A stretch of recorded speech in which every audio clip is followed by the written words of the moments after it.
Então, pessoal, nós iremos fazer a correção dos exercícios, né? Referente aí a outubro e novembro, para que nós possamos comentar sobre essas atividades, sobre o que nós iremos trabalhar dentro dessas atividades, né? E comentar cada exercício do Enem, né? Ter um raciocínio lógico aí sobre as questões do Enem e ter uma maturidade aí de interpretação dentro dessas questões. Beleza? Vamos lá. Nós temos aí, né, um exercício que envolve aí a área das figuras planas, tá? Onde nós vamos corrigir esse exercício, se deu aí no dia 29/10. Enem de 2016. A London Way é uma enorme roda gigante na capital inglesa, por ser um dos monumentos construídos para celebrar a entrada do terceiro milênio. Ela também é conhecida como Roda do Milênio.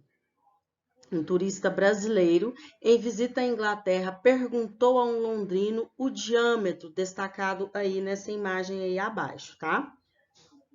O diâmetro da roda do milênio. E ela respondeu que ele tem 443 pés, informação aí importante, tá?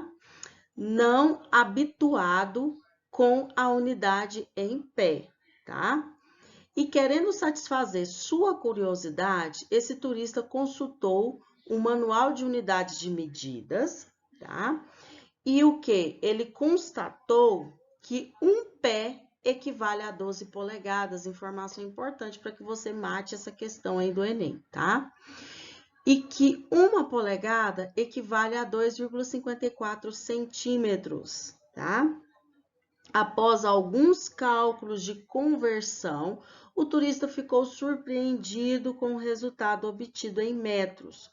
Qual a medida que mais se aproxima do diâmetro da roda do milênio em metro? Bom, pessoal, algo importante aí é vocês identificarem que o objetivo central dessa questão é determinar o diâmetro dessa circunferência dessa roda gigante. E como que a gente determina esse diâmetro? Né? Primeira coisa que nós devemos fazer é fazer essa transformação aí, tá? Se um pé corresponde a 12 polegadas, né? Uma polegada corresponde a 2,54 centímetros. Por quê? Né, pessoal? Um pé é igual a 12 vezes 2,54. Logo, eu tenho que um pé que corresponde a essas 12 polegadas, né, onde uma dessas polegadas vale 2,54 centímetros, se eu for transformar, cada pé, né, é igual a 12 polegadas. Então, eu tenho que multiplicar isso, né, por 2,54 centímetros e descobrir a quantidade aí dessas 12 polegadas, que é igual a 30,48 centímetros, né? Logo, o diâmetro da roda, eu sei que é só multiplicar os 443 pés vezes a quantidade de centímetros que eu tenho, que eu vou descobrir o diâmetro total dessa roda, né? Que é igual aí a 135,0264 metros, tá? A resposta foi em centímetros aí, mas transformando em metros, tá? Você consegue chegar a esse valor. Em centímetros deu 13.502,64 centímetros. Transformando em metros aí vai dar 135, né? 0,264 metros. Beleza? Então, nós temos aí que será a nossa alternativa D. Bom, pessoal, nós temos aí, né, na questão 2, uma questão aí também do Enem de 2016, onde fala assim, ó. Um túnel deve ser lacrado com uma tampa de concreto, tá? A seção transversal do túnel e a tampa de concreto tem contornos de um arco de parábola, né? Então, aqui é um contorno de um arco, aqui, e aqui embaixo é outro contorno, né? Que forma aí a tampa aí de concreto, certo?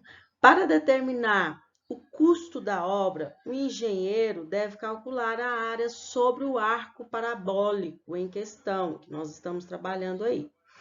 Usando o eixo horizontal no nível do chão e o eixo de simetria da parábola com o eixo vertical, obteve a seguinte equação para a parábola. Olha que bacana, a gente já tem aí a equação da parábola, né? Então, y é igual a 9 menos x ao quadrado. A gente já pode observar aqui que a gente consegue ver se essa concavidade é para baixo ou para cima, né? Que nesse caso aí a concavidade é para baixo, que se trata aí de onde a gente tem o nosso A, né, menor do que zero. Sendo assim, né, x e y medidos em metros. Sabe-se que a área sob uma parábola, como está, é igual a 2/3 da área do retângulo. Então, a gente sabe que a área, como está, é igual a 2/3 da área do retângulo. Então, a gente vai utilizar qual área? A área do retângulo, que é base vezes altura, né? Lembrando de multiplicar esses 2/3 sobre essa área, cujas dimensões são respectivamente iguais à base e à altura da entrada do túnel. Então, qual que é a área da parte frontal dessa tampa de concreto em metros quadrados? Então, primeira coisa, assim, para identificar, gente, para ficar bem valoroso aí seu exercício e você conseguir visualizar, né? É desenhar aí essa parábola, né? Essa parábola aí com concavidade para baixo, certo? Como a gente já sabe, né, que nós devemos usar aí a área do retângulo, a gente sabe que é base vezes altura, só que a gente tem que multiplicar o quê? A área sobre essa parábola, que é igual a 2/3, né? Então, fazendo isso, nós temos aí, ó, que a área é igual a 2/3 vezes a base vezes a altura aí desse retângulo, que é igual a 2/3 vezes 6 vezes 9. Fazendo isso, né, nós temos aí 36 metros quadrados. Nós encontramos aí essa área da parte frontal aí da tampa de concreto. No caso, vai ser a sua alternativa C, tá? Lá da sua questão número 2, tá, pessoal? Muito importante vocês já irem lendo o problema e já interpretando para poder já ir conseguindo absorver e retirar os dados, tá? Se atentem a isso. Questão número 3, também do Enem de 2016. Dispondo de um grande terreno, uma empresa de entretenimento, tá? Pretende construir um espaço retangular para shows e eventos. A área para o público será cercada com 2 tipos de materiais, tá? O primeiro tipo de material. Nos lados paralelos ao palco será usada uma tela do tipo A, mais resistente, cujo valor do metro linear, né, desse tipo de tela é R$20. Nos outros 2 lados será usada uma tela do tipo B, comum, cujos metros linear dessa outro tipo de tela custa aí R$5. A empresa dispõe de um total aí de R$5.000 para comprar todas as telas, mas quer fazer de tal maneira que obtenha a maior área possível para o público. A quantidade de cada tipo de tela que a empresa deve comprar é... Bom, pessoal, como a gente sabe aí, né, que nós iremos trabalhar com o terreno, com seu formato, cujo seu espaço é retangular, né, nós teremos a expressão de custo, né, para cercar todo esse perímetro, dado esse terreno, né? Como a gente está falando de perímetro, perímetro é soma, tá? Então, nós temos aí, eu chamei esse terreno de um terreno C, tá? Que é igual a 20, né? 20 o quê? 20x, mais 20 o quê? 20x, que engloba aí, pessoal, os 2 lados do meu terreno aí é retangular, tá? Agora, a gente vai calcular os 2 outros lados do nosso terreno, colocar dentro do nosso perímetro. Então, vai ser 20x mais 20x, né? Mais 5y mais 5y, né? A gente está chamando aí de incógnitas diferentes porque são tipos diferentes, tá? Então, nós temos aí 20x mais 20x, 40x mais 10y, né?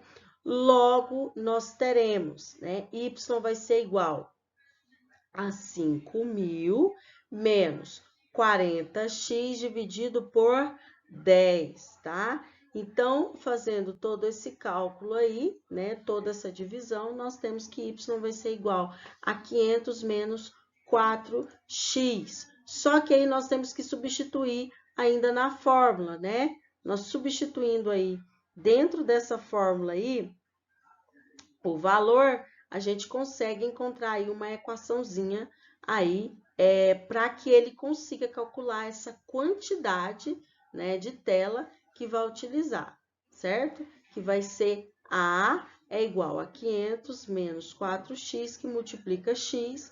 A é igual a menos 4x ao quadrado, porque eu fiz a minha propriedade distributiva aqui, mais 500x, beleza? Bom, pessoal, como o contexto do exercício nos fala, né, que nós temos lá uma equação do segundo grau, em que a gente precisa saber a quantidade lá no tipo A e no tipo B, né, de tela, nós podemos calcular o x do vértice e y do vértice, né, deste exercício. Como que a gente vai calcular o x do vértice, né? Nós sabemos a fórmula, menos b dividido por 2a, certo? Então, isso nós temos que o nosso, deixa eu colocar o ponteirinho aqui, o nosso x vai ser igual a menos 500, que é o valor do b, né? Dividido por 2 vezes a, e o a é menos 4. X vai ser igual a 62,5. Tomem cuidado, isso aqui ainda não é a resposta, tá? Agora, a gente precisa calcular o nosso y do vértice, né? Que vai ser 500 menos 4, que multiplica 62,5, tá? Então, nosso y vai ser 250. Ainda também não é nossa resposta. Por quê? Ele falou o seguinte, que nós temos lá representado os dois lados da medida de x e temos também os dois lados da medida de y. Então, a gente precisa multiplicar o valor de x por 2 e o valor de y também por 2 para poder encontrar, né, o valor lá em metros do tipo A e do tipo B, tá? Então, multiplicando aqui, ó, 62,5, né? Multiplicando por 2, nós temos aí 125 metros do tipo A, né? E multiplicando o 250 por 2, nós temos lá 500 metros do tipo B. Encontramos aí a nossa respostinha deste exercício. Meus amores, agora a gente vai aí tratar da correção dos exercícios do dia 4/11, tá? Onde nós tratamos aí sobre função exponencial e logaritmo. Também exercícios do Enem, que envolvem Enem, para a gente conseguir amadurecer mais, interpretar mais as questões, tá? Ter uma familiaridade mais com as questões do Enem, tá bom? No Enem de 2017, na questão 1, fala o seguinte: para realizar a viagem dos sonhos, uma pessoa precisa fazer um empréstimo no valor de R$5.000. Para pagar as prestações, dispõe de no máximo R$400 mensais. Para este valor de empréstimo, o valor da prestação, que chamou de P, é calculado em função do número de prestações N, seguindo esta fórmula aqui, que tem, né, como cara, né, uma funçãozinha aí exponencial, uma formulazinha exponencial para calcular aí o valor dessas prestações, P. Se necessário, utilize 0,005 como aproximação do logaritmo de 1,013, 2,602 como aproximação do logaritmo de 400 e 2,525 como aproximação para o logaritmo de 335. De acordo com a fórmula dada, o menor número de parcelas cujos valores não comprometem o limite definido, que foi R$400, né, pela pessoa é.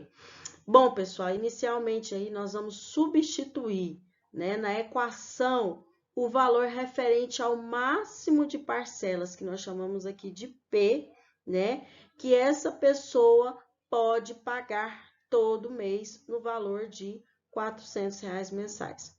Com isso, nós vamos ter apenas N como incógnita nessa expressãozinha aí, e vamos aí calcular utilizando o logaritmo, né, para poder desenvolver e chegar o valor do número de parcelas, tá bom?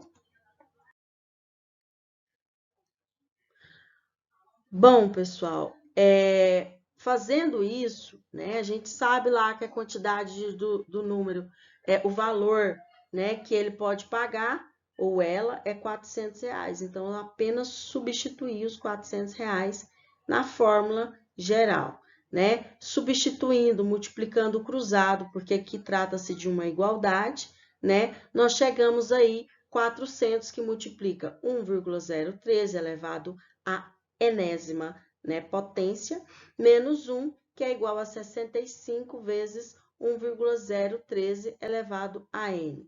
Certinho? Bom, agora eu preciso aí fazer essa multiplicação, essa propriedade distributiva aí, né? 400 vezes 1,013 elevado a n, menos 400, que é igual ao segundo membro, que permanece igual, tá? Então, aí, passando, né, tudo aqui para o primeiro membro, né, e fazendo as devidas operações de subtração, né, onde eu subtraí o 400 aqui do 65, vai ficar 335, que multiplica 1,013 elevado à enésima potência, que é igual ao 400, que estava negativo, passou para lá positivo, tá? Então, 1,013 elevado a n vai ser igual a 400 dividido por 335. Estava multiplicando, passei para lá dividindo. E agora, meu povo? E agora? Nós temos aqui que aplicar o logaritmo, tá? Em ambos os lados, para poder conseguir resolver isso daqui. Então, eu irei utilizar as duas propriedades do logaritmo, que é da divisão, né? E do expoente, para que eu possa conseguir chegar no resultado. Na propriedade, pessoal, da divisão, nós vamos escrever o logaritmo dessa operação como a diferença entre os logaritmos de ambos os valores, tá? A diferença de 400 e a diferença menos o logaritmo de 335. Já dentro da propriedade lá do expoente, nós vamos passar esse expoente aqui do logaritmo multiplicando a expressão, tá? Então, vai ficar o n logaritmo de 1,03. Então, fazendo isso, nós temos aí, ó, o logaritmo de 1,03 elevado a n, que vai ser igual ao logaritmo de 400 dividido por 335. Seguindo todas as propriedades, nós temos aí que n, que multiplica log de 1,013, é igual ao log, né? Como se trata de uma divisão, de acordo com a propriedade, log da subtração. Log de 400 menos log de 335, certo? Então, utilizando aqueles valores lá do início, ele falou e nos deu o valor de log de 1,013, que era 0,005, que está multiplicado pelo n aqui, que vai ser igual. Qual que é o valor que ele deu lá de log de 400? 2,602, menos o log de 335, 2,525, tá? Então, 2,602 menos 2,525 vai ser igual, né, a 0,077. Então, isolando o n aqui, eu tenho que vai ser 15,4 anos, né? Então, nós podemos concluir que vai ser aproximadamente 16 anos, né? Que ele vai ter aí essa parcela de R$ 400. Beleza? Bom, pessoal, nós temos aí também, né, uma questãozinha aí do Enem, na número 2, do Enem de 2018, onde fala assim, ó, um contrato de empréstimo prevê que quando uma parcela é paga de forma antecipada, concede-se-a uma redução de juros de acordo com o período de antecipação. Nesse caso, paga-se o valor presente, que é o valor naquele momento de uma quantia que deveria ser paga em uma data futura.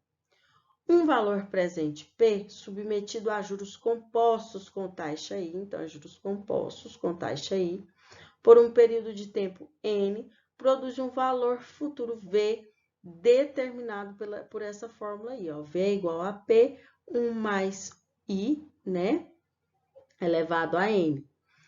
Em um contrato de empréstimo com 60 parcelas fixas mensais de R$ 820, a uma taxa de juros de 1,32% ao mês, junto à 30ª parcela, será paga antecipadamente uma outra parcela, desde que o desconto seja superior a 25% do valor da parcela. Utilize aí 0,2877 como aproximação para o LN de 4/3, ou seja, a gente vai utilizar o valor do LN aí, né? E 0,0131 como aproximação para o LN de 1,0132. A primeira das parcelas que poderá ser antecipada junto à 30ª parcela é a... Bom, pessoal, nessa questão aí, nós queremos descobrir qual que é a parcela aplicada na redução de juros aí, ao pagar antecipadamente o valor, né? E que tenha, né, aí um valor superior a 25%, tá? Então, a gente vai ter que descobrir isso daí. Então, pessoal, a gente precisa calcular, né, o valor dessa prestação aí antecipada, né? Então, essa prestação antecipada aí vai ser menor, né, do que 820, seguindo a nossa fórmula inicial lá dada. Menor do que 820, deixa eu botar o ponteiro aqui, menos 25 dividido por 100, que é expressa pela porcentagem, né, 25% que foi dada lá, né, que é a porcentagem superior, vezes 820. Colocando aí o 820 em evidência, tá? Nessa segunda parte aqui, depois da nossa desigualdade, nós temos que o P antecipado, tá? Eu chamei de P antecipado, vai ser 820, né? Que multiplica 1 menos 25 dividido por 100. Resolvendo aí essa parte da subtração aqui dentro desse parênteses, nós temos que nós vamos ter 75 dividido por 100, que multiplica aí 820, porque essa parte aqui deu 75 sobre 100, tá?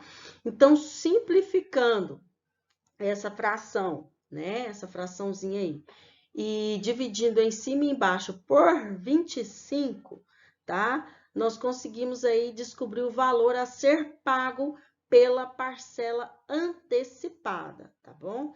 Que vai ser, parcela antecipada vai ser menor do que 75 sobre 100, né? Que eu fiz aí, dividir por 25, né? Vai ser 3/4 vezes 820, tá? A parcela, gente, antecipada corresponde ao valor futuro corrigido para o valor presente, ou seja, é descontada aí os juros de 1,32% ao pagar essa parcela antes do seu prazo, tá? Anotem isso daí. Então, pessoal, a gente pensando na porcentagem de 1,32%, que eu havia dito para vocês lá no slide anterior, né? A nossa parcela antecipada vai ser igual a 820 dividido por 1 mais 0,0132 elevado a n, tá bom? Onde esse n aqui, ele é igual ao número de períodos antecipados, né? Substituindo aí agora essa expressãozinha aqui, ó, na anterior, que é aquela do slide passado, nós temos, né, que a nossa parcela antecipada vai ser igual a esse valor, então eu vou substituir naquela fórmulazinha passada. 820 dividido por 1 mais 0,0132 elevado a n, que vai ser, então, né, menor que 3 sobre 4 vezes 820, que é aquela que estava no slide anterior, tá bom? Então, pessoal, como, né, o 820 aparece aqui nos dois lados aqui dessa desigualdade, nós podemos simplificar cortando esse valor, tá bom? Então, nós temos aí 820 dividido por, eu somei aqui, tá? 1 mais 0,0132 vai ser 1,0132 elevado a n, que vai ser menor ou igual a 3 dividido por 4 vezes 820. Então, cortando aí, tá? Porque eu posso fazer esse tipo de corte, porque aqui está dividindo e o outro lado está multiplicando, tá? Eu tenho que vai ter 1 dividido por 1,0132 elevado a n, que vai ser menor do que 3 dividido por 4, né? Nós podemos, então, inverter essas frações, tendo sempre o cuidado, tá? Na hora de inverter, porque nós também devemos inverter esse sinalzinho aqui de desigualdade, tá? Assim, nós temos que a nossa expressãozinha vai ficar o quê? Invertendo isso aqui, né? Vai ficar 1,0132 elevado a n, que vai ser maior, né? Maior que 3 dividido por 4. Se eu invertir esse lado, eu também tenho que inverter aqui o meu sinal, tá bom? Bom, pessoal, então, vocês devem observar que o valor que nós queremos descobrir é o valor do expoente n, tá? Então, sendo assim, para resolver essa inequação, nós vamos aplicar o logaritmo natural, que é chamado de ln, tá? Em ambos os lados dessa inequação. Então, vai ficar o seguinte, n que multiplica o ln de 1,0132, observe que tinha o n lá no expoente, eu desci ele, tá? Porque eu apliquei o ln, que vai ser maior, né, que ln de 4 dividido por 3, tá? Que eu inverti lá no início, tá bom? Então, nós temos aí, né, como encontrar, né, o valor de n, porque nós aplicamos o ln. Então, vai ser o ln de 1,0132 vai ser 0,0131, né? Que vai ser maior que o ln de 4/3 lá que ele nos deu, já pela honra e glória do Senhor, né? Porque para calcular isso seria muito dispendioso, 0,2877. N vai ser maior, né? Aqui tá multiplicando, passa para lá dividindo, fazendo a divisão aí, né? Desses números decimais. N vai ser maior do que 21.9.618. 21,9618, tá? Então, pessoal, nós temos aí, né? Que como esse n deve ser maior do que o valor encontrado, então nós devemos antecipar quantas parcelas? Vai ser o quê? Maior do que 21, então nós devemos antecipar aí 22 parcelas.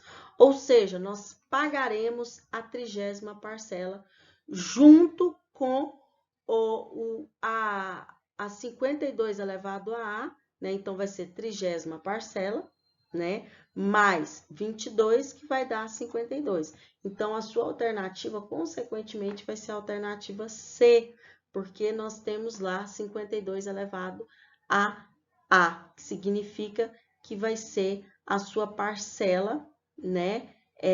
30ª parcela mais 22. Beleza? Entenderam? Bom, pessoal, nós vamos corrigir agora, né, exercícios do dia 19/11, envolvendo aí função afim, função de primeiro grau, né, e função do segundo grau, tá? Exercícios aí do Enem. Na número 1, do Enem de 2014, fala assim, uma pessoa compra semanalmente numa mesma loja sempre a mesma quantidade de um produto que custa R$10 a unidade. Como já sabe quanto deve gastar, leva sempre R$6 a mais do que a quantia necessária para comprar tal quantidade, para o caso de eventuais despesas extras. Entretanto, um dia, ao chegar à loja, foi informada de que o preço daquele produto havia aumentado aí 20%. Devido a esse reajuste, concluiu que o dinheiro levado era a quantia exata para comprar 2 unidades a menos em relação à quantidade habitualmente comprada. Aí pede-se aqui e pergunta, né? A quantia que essa pessoa levava semanalmente para fazer a compra era de quanto? Falou aqui, pessoal, que o total de dinheiro, né, que essa pessoa tinha era R$10, né? Só que sempre levava aí R$6 a mais para poder realizar as compras. Só que a gente não sabe, né, qual que é a quantidade de produto que ela levava, né, em relação a esse dinheiro aí, tá? Então, o dinheiro, primeiramente, né, o primeiro dinheiro, né, sem essa quantidade aí de aumento de 20%, seria R$10, né, de uma certa quantidade, mais R$6 que ela levava aí a mais, né, dessa quantia necessária, caso houvesse eventuais despesas extras, certo? Então, partindo desse primeiro momento aí, desse dinheiro aí, dessa pessoa, ao invés dela gastar esses R$10 nesse segundo momento, né, onde houve esse reajuste aí de 20%, ao invés dela gastar esses R$10, ela gastava 20% a mais, ou seja, ela gastava o quê? R$12 a mais, né? Eu já coloquei os 20% dentro desses R$10 que ela gastava inicialmente. Então, esse dinheiro passou aí a ser representado por R$12 multiplicado por x menos 2, tá? Porque o que acontecia aqui, ó? Devido a esse reajuste, concluiu-se que o dinheiro levado era a quantia exata para comprar 2 unidades a menos. Então, nesse segundo momento aqui, né, ela tinha aí que comprar uma certa quantidade de produto X menos 2, né, que fugia aí da quantidade habitualmente comprada por ela, tá? Então, fazendo a igualdade dessas duas funçõezinhas aqui, ó, de primeiro grau, eu vou conseguir descobrir a quantidade de produtos, né, que ela comprava. Então, fazendo essa igualdade, eu tenho aí, ó, 10x mais 6, que é igual a 12, que multiplica x menos 2, certo? Então, fazendo aí essa propriedade distributiva aí nesse segundo membro, eu tenho 12x menos 24, o restante permanece igual. Colocando tudo que tem x no primeiro membro, tudo que não tem x no segundo membro, eu vou chegar aí a 12x menos 10, que é igual a 6 mais 24, certo? Então, fazendo todas essas operações, eu tenho 2x que é igual a 30, tá? O x está multiplicando, passa dividindo. 30 dividido por 2, 15. Então, ela levará aí 15 unidades, né, desse produto que ela sempre comprava, né? Sempre levava aí semanalmente, beleza? Bom, pessoal, nós temos aí na questão 2, uma questãozinha também do Enem de 2014, diferente lá da questão 1, que envolve lá, uma questão do primeiro grau, né, uma funçãozinha afim. Nessa daqui, nós vamos ter aí a representação nesse exercício de uma questão aí do segundo grau. Vamos lá. Um professor, depois de corrigir as provas de sua turma, percebeu que várias questões estavam muito difíceis. Para compensar, decidiu utilizar uma função polinomial f de grau menor do que 3, né, para alterar as notas x da prova para as notas y igual a f de x. Da seguinte maneira, olha aí para você ver, gente, baseado na lei de formação aí de uma função polinomial menor do que 3, né? Que no caso a gente vai utilizar a função do segundo grau, né? Para estar calculando isso daí, né? Para estar calculando aí essas respectivas notas, né? Devido à prova, as questões estarem difíceis.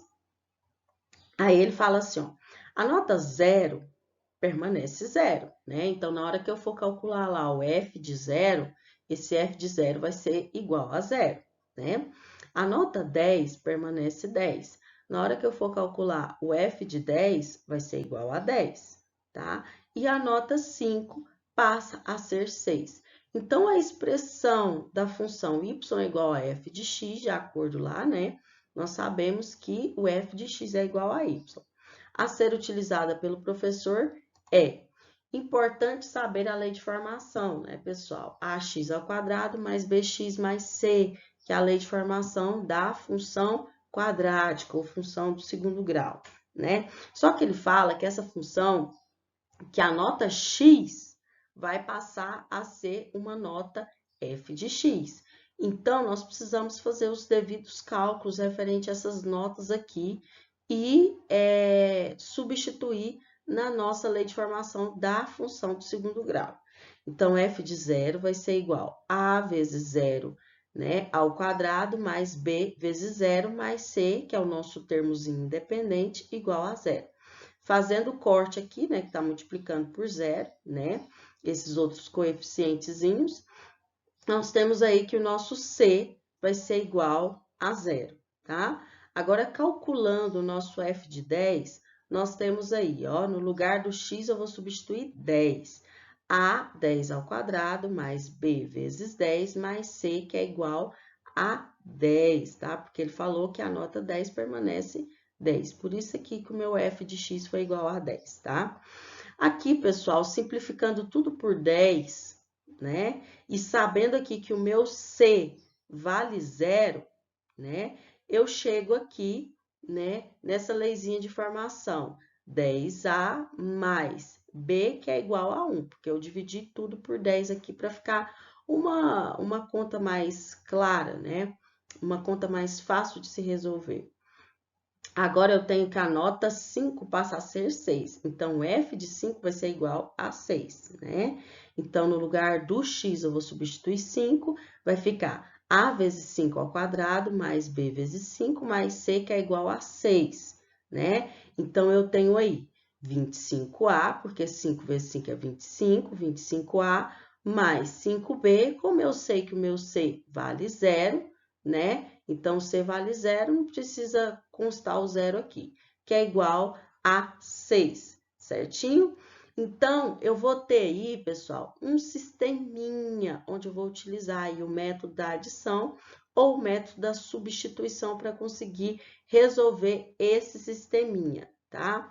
Feito isso, nós chegaremos aí, né, ao valor de A e de B, né, resolvendo aí pelo método da substituição, onde A vai ser igual a menos 1 dividido por 25 e B vai ser igual a 7 dividido por 5, né? Logo, a nossa lei de formação, nós sabemos que é ax ao quadrado mais bx mais c igual a 0, que é a nossa lei de formação lá da função quadrática, função de segundo grau, né?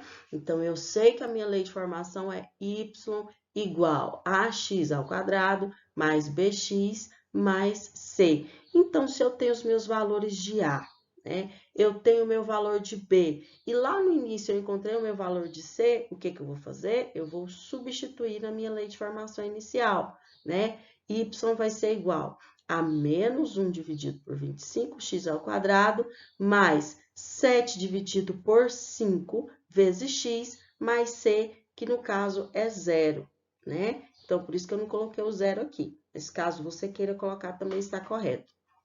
Que corresponde lá à nossa alternativa A, tá, pessoal? Que está a alternativa correta, beleza?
Bom, pessoal, agora nós vamos corrigir, né, os exercícios referente aí à conversão de unidades de medidas, tá?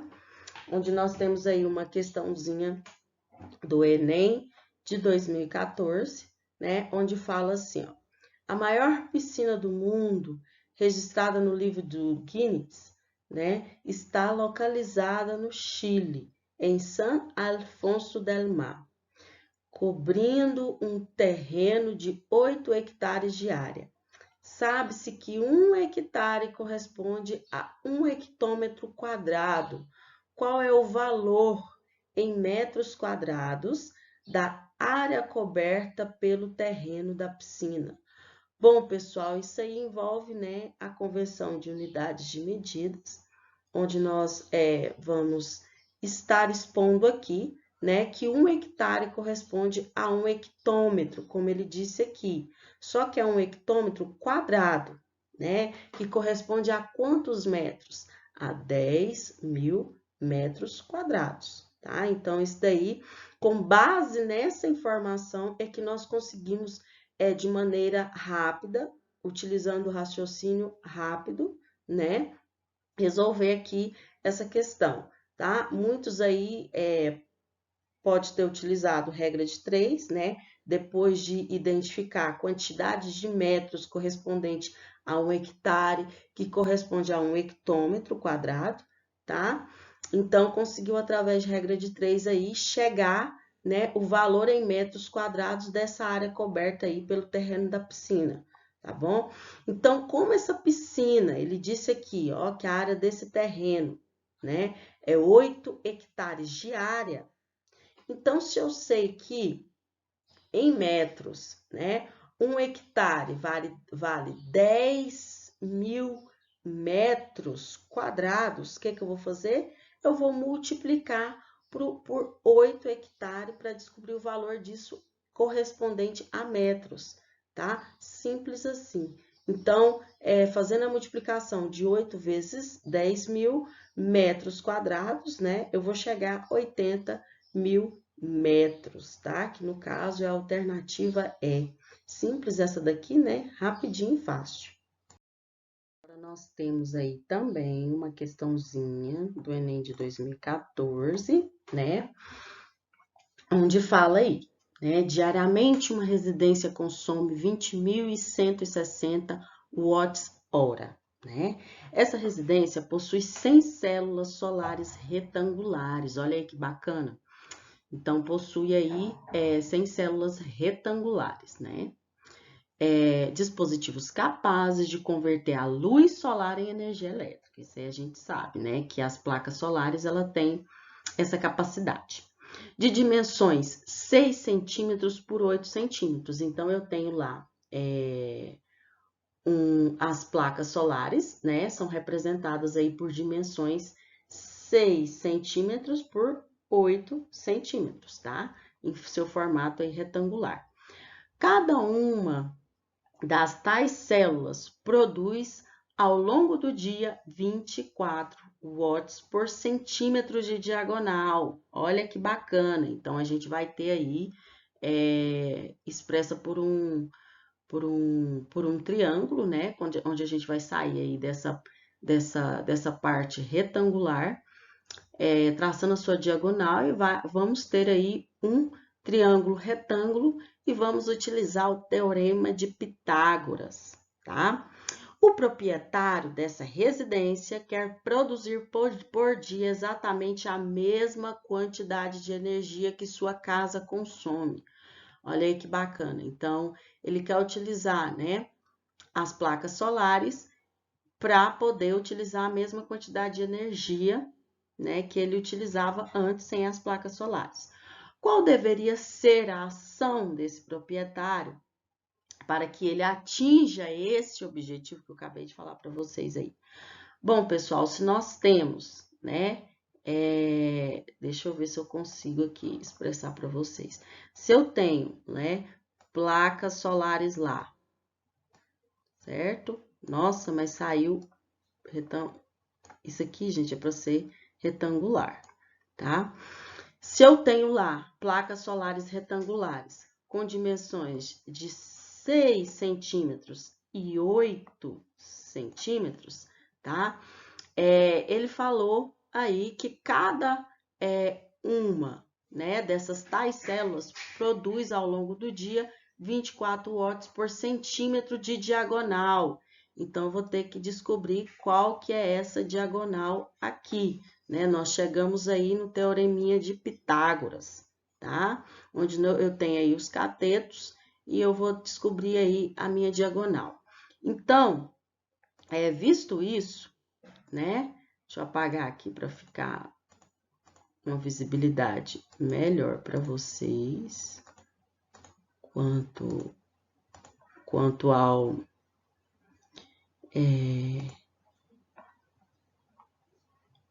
deixa eu colocar aqui agora um ponteirozinho. Então, visto isso, né, calculando essa diagonal, nós temos aí, pelo teorema de Pitágoras, o quadrado, né, da sua diagonal é igual, nesse caso, é igual à soma, né, do quadrado dos catetos. Então, nós temos diagonal ao quadrado, que é o que eu quero descobrir, é igual ao quadrado da soma dos catetos, né, que no caso vai ser aí 6 ao quadrado, que é esse 36 aqui, e 8 ao quadrado, que vai ser o 64. Então, diagonal ao quadrado, a soma disso daqui vai dar 100. Diagonal vai ser igual a raiz de 100, diagonal é igual a 10. Descobri. E agora, o que eu tenho que fazer, pessoal?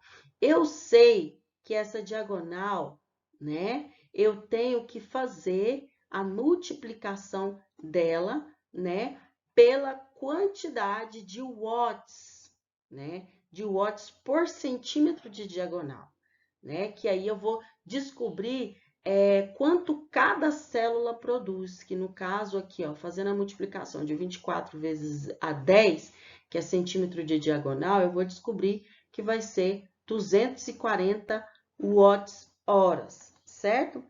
Assim, a quantidade de cada célula para produzir 20.160 watts vai ser o quê? 20.160 watts dividido pela quantidade aí de 240 watts. Aí eu vou descobrir o valor de 84.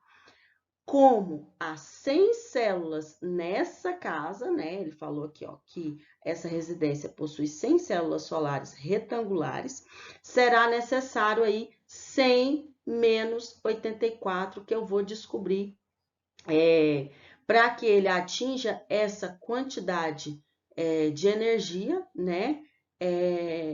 No decorrer da aplicação dessas células solares retangulares, ele vai precisar aí de 16 células, né? Que é a diferença aí, né? Do total menos a quantidade de células para produzir os 20.160 watts-hora, tá? Que no caso aí é sua alternativa A, que é a correta.